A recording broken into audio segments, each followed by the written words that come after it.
Halo sahabat rehabilitas, kami akan membahas tentang orang dalam gangguan jiwa nih. Menurut teman-teman, apa sih yang menjadi faktor dari orang bisa kena gangguan jiwa? Atau gejalanya? Atau masih banyak info yang pengen teman-teman ketahui? Nah, kan kelompok 9 yang terdiri dari saya, Vega Fadila Devela Aldaneva, Gusti Ayu Made Mailita, Angeli Rosalin, Liliana, Angel Christy Melani, Gregorius Tanu, Baltasar Yoga Pradana, Mary Yapin, dan Gabriel Mineralos akan membahas seluruh bahasan yang terkait tentang orang dalam gangguan jiwa. Let's check it out. Sorry, it's DJ.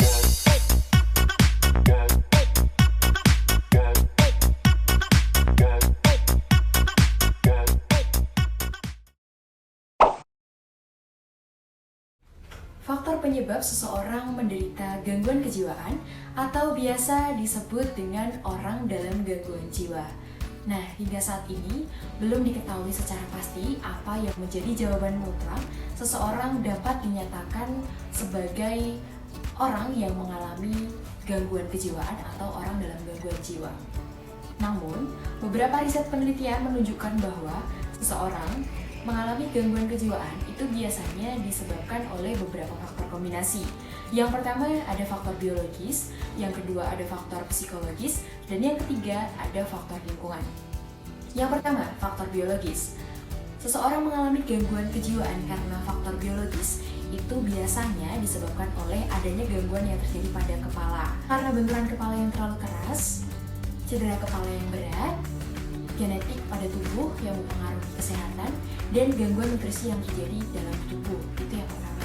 Dan yang kedua yakni faktor psikologis. Selain perasaan trauma dan rasa kehilangan yang begitu mendalam khususnya pada anak-anak, faktor psikologis yang dapat menyebabkan seseorang mengalami gangguan kejiwaan yakni karena pernah ditelantarkan dan karena ia memiliki kemampuan berbeda untuk berkomunikasi dengan orang lain.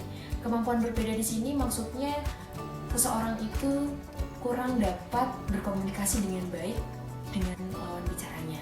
Selanjutnya adalah faktor yang ketiga, yakni faktor lingkungan. Seseorang dapat mengalami kondisi gangguan kejiwaan karena faktor lingkungan. Yang pertama disebabkan oleh adanya perceraian, yang kedua adanya faktor kematian, ketiga kehidupan keluarga yang berantakan, keempat karena adanya perpindahan tempat kerja maupun sekolah, kemudian ekspektasi sosial yang terlalu tinggi, dan kekerasan lingkungan yang dialami. Yang pertama, merasa sedih berkepanjangan. Yang kedua, perubahan kepribadian. Yang ketiga, gangguan tidur. Yang keempat, kesulitan untuk berpikir atau fokus. Yang kelima, tidak memperhatikan keselamatan diri sendiri dan orang lain. Dan yang terakhir, perubahan suasana hati.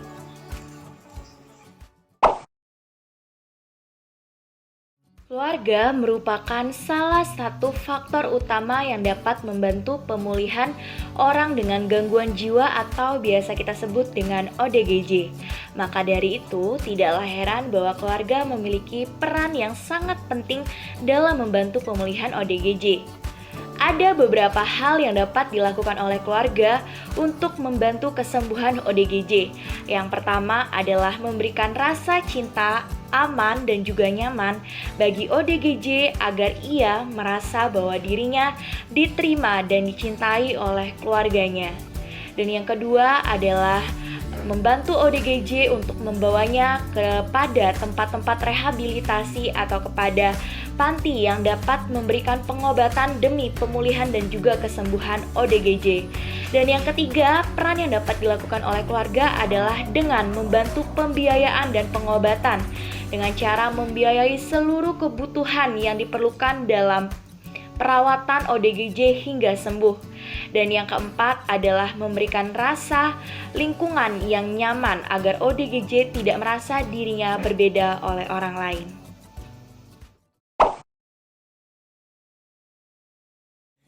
Yang pertama adalah kita harus bisa menghargai mereka.